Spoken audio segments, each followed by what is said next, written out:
कोई इनकम के एग्जाम्पल नहीं थे, कोई कमलेश जी नहीं थे, ना कम थे ना लेस थे, कुछ था ही नहीं। हमारे पास ना कुछ बताने को था ना कुछ दिखाने को था, हमारे पास ना कुछ बोलने को था, बस एक पेन पीस था और एक विचार था कि हम इस देश में कुछ अलग करना चाहते हैं। yes! टीसी जी की भावना थी, मतलब वो पेन पीस था, वो शर्ट पीस भी नहीं था। और ऐसे में इस बिजनेस की शुरुआत हुई। और मैं आपको बता देना चाहता हूं कि शुरू के 4 या 6 महीने, अभी एक्यूरेटली तो 6 महीने कह सकता हूं मैं, 6 या 7 महीने बाद ये बिजनेस लगभग रिवर्स गियर में आ गया। मेरे साथ में बातचीत की, उन्होंने कहा कि हमें इस बिजनेस को करना है। बहुत सिंपल बातचीत हमारे बीच में होती थी, वो बहुत कम बोलते थे। मैंने पूछा कब तक करना है, देखिए कपड़ा खत्म करना है, मतलब मैंने पूछा कब तक करना, उन्होंने एक ही लाइन में बोला मरते दम तक करना है। वाह! और उन्होंने मुझे कहा कि आपको इस बिजनेस को चलाने की जिम्मेदारी लेनी है। हमारे बीच में सिंपली इतनी सी बात हुई और वो दिन था, शायद ऊपर वाले की मेहरबानी थी, मुझे ज्यादा कुछ आता नहीं था क्योंकि मैं भी कपड़े के बिजनेस में ही था। मैं न्यू पॉइंट के नाम से कपड़े का बिजनेस करता था, वो न्यू मैन के नाम से कपड़े का बिजनेस करते थे, तो मैं भी कपड़े के बिजनेस में था। लेकिन वो जवाबदारी शायद परमात्मा ने वो क्षण पैदा किया, मैंने इस बिजनेस की जवाबदारी ली। और जिस दिन मैंने जवाबदारी ली, मैंने सीखना शुरू किया क्योंकि मुझे भी कुछ आता नहीं था।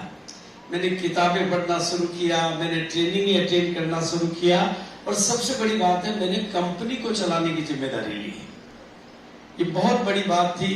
कंपनी ने कहा कि भाई आपको इसको चलाना है। मैंने लोगों को इकट्ठा किया, बहुत सारी बातें हैं, अगर सारी बातें करूंगा तो लंबी हो जाएगी, लेकिन जिस एक शब्द को मैंने आगे किया, लोगों को इकट्ठा करके मैंने कहा इस बिजनेस में आपने इस बिजनेस की मेहनत को देखा है। लोगों को मैंने फार्म हाउस पे पार्टी के नाम पे इकट्ठा किया क्योंकि लोग मीटिंग में आना तो बंद हो गए थे। मैंने कहा आपने इस बिजनेस की मेहनत को देखा है, इस बिजनेस की बाकी की बातों को देखा, लेकिन रॉयल्टी को तो आपने देखा ही नहीं है। अभी तो रॉयल्टी किसी ने ली नहीं है। और मैं आज आपके बीच में घोषणा करता हूं कि मदद मैं करूंगा और आपको रॉयल्टी मैं दिलाऊंगा। आप जहां कहोगे मैं आऊंगा, बस आप लोग इकट्ठे करना। और आपकी रॉयल्टी को मैं जो सेलिब्रेट करूंगा, आपकी रॉयल्टी को जो मैं सेलिब्रेट करूंगा, ये मेरा वादा है। जमाना देखेगा और ऊपर वाला भी देखेगा। और मैंने वचन दिया उनको कि अगर आप पहले रॉयल्टी अचीवर भारत के बनोगे तो मैं जमीन पे फूल बिछाऊंगा, आसमान से फूल बरसाऊंगा, ढोल नगाड़े बजाऊंगा, शंख बिगुल बजाऊंगा, लोगों को आपको लोगों के कंधे पर बिठाऊंगा, पूरी दुनिया को नचाऊंगा और तालियां बजाते बजाते आपको मंच पर बुलाऊंगा और हिंदुस्तान की बेहतरीन ट्रॉफी से आपको सम्मानित करके दिखाऊंगा। वो जो वचन मेरे जोशीले थे, लोगों ने कहा कि रॉयल्टी पहले मैं लेके दिखाऊंगा। और 4 लोगों ने रॉयल्टी का, उसी पैंट पीस के कपड़े से 4 लोगों ने रॉयल्टी ली। 2 डेज। एक आदमी जब रॉयल्टी अचीवर खड़ा होता था तो वो पीछे से चलता था, पूरे राजे महाराजाओं और देवी देवताओं के घराने से जैसे बारातें आती है उस तरह से पूरा हुजूम उसके साथ आता था। पूरी जमीन पे रेड कारपेट बिछता था, जमीन पे फूल बिछाए जाते थे, आसमान से फूल बरसाए जाते थे, इधर से म्यूजिक चलता था, शंख बिगुल बजते थे, ढोल नगाड़े बजते थे। और रॉयल्टी अचीवर जब यहाँ पर आकर जब अपनी ट्रॉफी हाथ में लेता था, अपनी कहानी कहता था, तो जैसे हिंदुस्तान नाच रहा होता था, पूरे हिंदुस्तान के दिलों में कुछ कुछ हो रहा होता था। उसकी वजह से रॉयल्टी का नाम एस्टेब्लिश हुआ। और उस हॉल में जो 500 लोग बैठे हुए थे, वो कलेक्टर था या मिनिस्टर, वो कोई भी था, उसने एक ही कसम बजाई, जिंदगी में अगर रॉयल्टी नहीं ली तो कुछ नहीं किया, अगर ये नहीं दिया तो कुछ नहीं किया। और उस रॉयल्टी की बदौलत आरसीएम का रॉयल्टी का ब्रांड एस्टेब्लिश हुआ। और दूसरी एनिवर्सरी में उन 4 रॉयल्टी अचीवर को देखकर 122 रॉयल्टी अचीवर तैयार हुए। तो ध्यान से सुनना मेरी बात को, आपको प्रोडक्ट नहीं बने थे, प्लान वही था, प्रोडक्ट वही था।